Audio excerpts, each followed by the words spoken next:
दोस्तों, नारद नामक एक महान देवऋषि थे।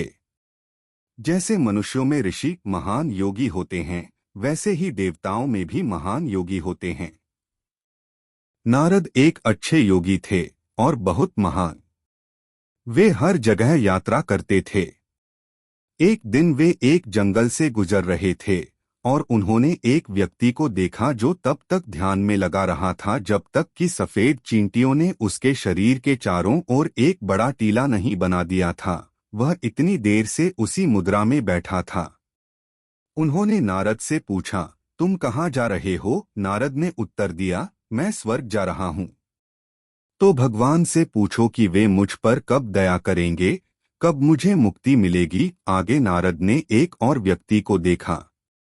वह उछल कूद कर रहा था, गा रहा था, नाच रहा था और बोला, ओह नारद, तुम कहाँ जा रहे हो? उसकी आवाज और उसके हाव भाव जंगली थे।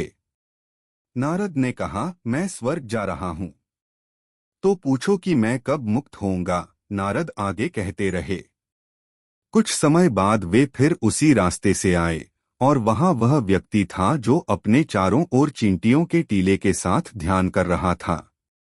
उन्होंने कहा, ओह नारद, क्या तुमने भगवान से मेरे बारे में पूछा? ओह हाँ। उन्होंने क्या कहा? भगवान ने मुझसे कहा था कि तुम 4 और जन्मों में मुक्ति पाओगे। तब वह आदमी रोने और विलाप करने लगा और बोला, मैंने तब तक ध्यान किया है जब तक कि मेरे चारों ओर चींटियों का टीला नहीं उग आया है और मेरे पास अभी 4 और जन्म हैं। नारद दूसरे आदमी के पास गए। क्या तुमने मेरा सवाल पूछा? ओह हाँ। क्या तुम इस इमली के पेड़ को देखते हो? मुझे तुम्हें बताना है कि इस पेड़ पर जितने पत्ते हैं उतनी बार तुम जन्म लोगे और तब तुम मुक्ति पाओगे। वह आदमी खुशी से नाचने लगा और बोला, मुझे इतने कम समय में ही स्वतंत्रता मिल जाएगी। एक आवाज आई, मेरे बच्चे, तुम्हें इसी क्षण स्वतंत्रता मिल जाएगी। यह उसकी दृढ़ता का पुरस्कार था। वह उन सभी जन्मों में काम करने के लिए तैयार था। किसी भी चीज ने उसे हतोत्साहित नहीं किया।